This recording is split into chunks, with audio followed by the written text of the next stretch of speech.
अस्सलामुअलैकुम, मैं हूँ दुआ। आज मैं आपके लिए बहुत ही मज़ेदार सी रेसिपी लेकर आई हूँ। आज मैं आपके साथ शेयर करूँगी 3 तरह की चटनियाँ।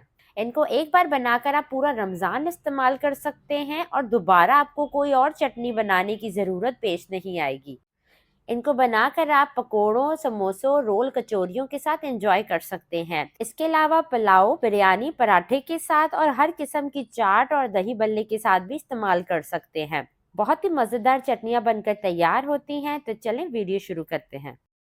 इमली की खट्टी मीठी चटनी बनाने के लिए मैंने बोल में 300 ग्राम इमली ली है। इमली को नरम करने के लिए इसमें गर्म पानी डाल देंगे, जो मैंने लिया है तकरीबन 2 कप। अब इसको चम्मच की मदद से अलहदा कर दें और फिर इसको कवर कर दें तकरीबन 15 से 20 मिनट के लिए, ताकि ये अच्छे से नरम हो जाए।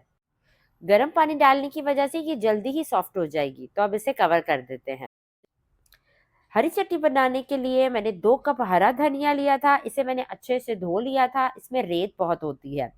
और फिर धोने के बाद मैंने इसे काट लिया है और अब इसे ब्लेंडर जग में डाल देते हैं। 1.5 कप यहाँ पे पुदीना इस्तेमाल किया है, 5 से 6 जवे लहसुन के, एक छोटा टुकड़ा अदरक का जिसके मैंने 5-6 पीसेस कर लिए हैं, 4 से 5 जो है वो गोल लाल मिर्चें हैं, एक बड़ी हरी मिर्च है और एक छोटी हरी मिर्च, और ये 5 से 6 स्लाइसेस मैंने नींबू के लिए हैं छिलके समेत।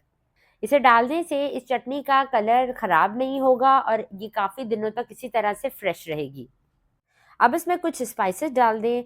आधा टीस्पून इसमें जाएगा सफ़ेद नमक, आधा टीस्पून चाट मसाला, आधा टीस्पून काला नमक और 1 टीस्पून इसमें जाएगा भुना कुटा ज़ीरा। ये डाल देते हैं। आधा कप पानी डालकर इसको ब्लेंड कर लें। आपने इसका पेस्ट नहीं बनाना है, हल्का सा दरदरा रखना है, क्योंकि ये चटनी ऐसे ही अच्छी लगती है। हरी चटनी बनकर तैयार हो चुकी है। ये आपके हाजमे के लिए भी बहुत मुफीद है। और अगर आप मेरे चैनल पे न्यू है तो जल्दी से चैनल को सब्सक्राइब कर दें और साथ ही जो बेल का आइकन है उसे भी ज़रूर दबाएं, ताकि Ramzan special make and freeze recipe आपसे मिस ना हो। आधे घंटे के बाद कवर हटाते हैं तो आप देख सकते हैं इमली का पल्प जो है वो अलहदा हो गया है और जो इसकी गुठलियां हैं वो अलहदा हो गई है। अब एक बोल में जाली रख देते हैं और ये जो इमली का पल्प है गुठलियों समेत इस जाली में डाल देते हैं। स्पैचुला की मदद से इसे हिलाएं ताकि गुठलियां अलहदा हो जाए और पल्प जो है वो नीचे बोल में चला जाए। अगर आप चाहें तो आप इसे हाथों से भी कर सकते हैं, लेकिन स्पैचुला से भी ये बहुत ही ज़्यादा इजीली हो जाता है।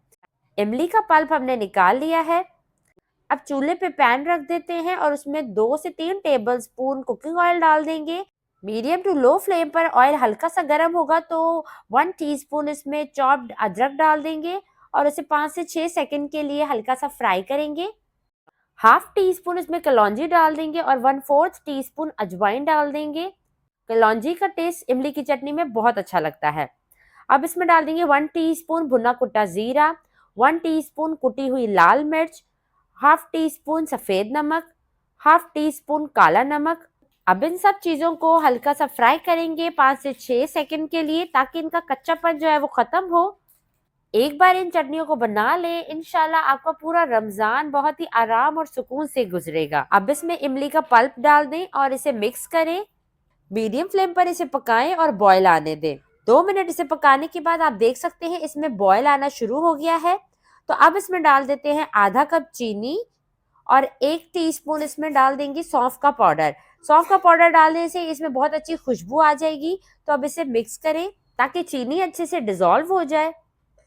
चीनी मिक्स करने के बाद इसमें आधा कप पानी डाल दें। जैसे ही इसमें बॉयल आने लगे तो मीडियम टू लो फ्लेम पे आपने इसे 7 से 8 मिनट तक पकाना है और बीच बीच में चम्मच चलाते जाएंगे। तो आप ये देख सकते हैं 7 से 8 मिनट तक मैंने इसे पकाया है, तो ये अब गाढ़ी हो गई है। ये बिल्कुल अपनी एक्चुअल कंसिस्टेंसी में आ गई है। इससे ज्यादा गाढ़ा करेंगे तो ये जम जाएगी। तो अब चूल्हा बंद कर देते हैं, क्योंकि ठंडा होने के बाद ये मजीद गाढ़ी होगी। अक्सर लोग इसे गाढ़ा करने के लिए कॉर्नफ्लोर का इस्तेमाल करते हैं, लेकिन आपने देखा हमने कॉर्नफ्लोर डाले बगैर ही कितनी मजेदार इमली की खट्टी मीठी चटनी तैयार की है। अब तीसरी चटनी बना लेते हैं, जो है लहसुन की चटनी। एक ब्लेंडर जग ले लेते हैं और उसमें लहसुन डाल देते हैं, जो मैंने 1 कप लिया है, और आधा कप इसमें गोल लाल मिर्च डाल देते हैं। हाफ टी स्पून काला नमक डाल दें, हाफ टी स्पून सफेद नमक डाल दें और आधा कप पानी डाल के इसे ब्लेंड कर लें। इसको ब्लेंड करने के बाद इसमें कुछ चीजें और डालेंगे ताकि उन चीजों का टेस्ट इस चटनी में बिल्कुल फ्रेश रहे। इसे ब्लेंड करने के बाद अब इसमें डाल देते हैं हाफ टी स्पून भुना कुटा जीरा और 1 टीस्पून कुकिंग ऑयल और फिर इसे दोबारा एक दफा ब्लेंड करते हैं। लहसुन की ये चटनी आप पराठों के साथ खा सकते हैं। इस चटनी के बाद आपको किसी सालन की जरूरत नहीं पड़ेगी। बहुत ही मजेदार सी लहसुन की चटनी हमारी रेडी हो चुकी है। अगर आप चाहें तो इसे सॉस की बोतल में डाल के रखें या एयर टाइट जार में रखें, या आप चाहें तो इसे आइस क्यूब ट्रे में भी डाल के रख सकते हैं।